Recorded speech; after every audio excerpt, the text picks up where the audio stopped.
iga raali noqo. maxay tahay raaligelinta? Waxaan ka raali gelinayaa sida baaxadda leh ee aan ku jeclaaday. Ka raali noqo rabitaankayga ahaa in aan nolosha kula qaybsado.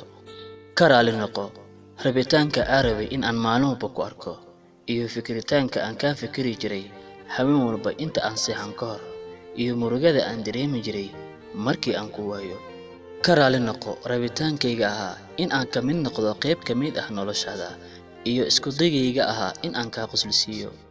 Ka raali noqo jawaab celiskayga degdeg ahayd marka aad mahadsanid ii soo dirto. maxaad saas u leedahay? Ka raali noqo masiirkii aan kaa masiiri jiray markii aan kugu arko qof kale.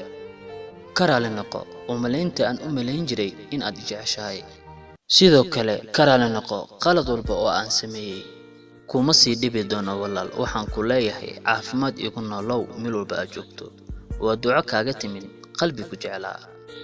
Please ha samayn saas. Maya ima furno wada aan midaan ahayn. Iga naso haddii aan ku dhibay. Goodbye.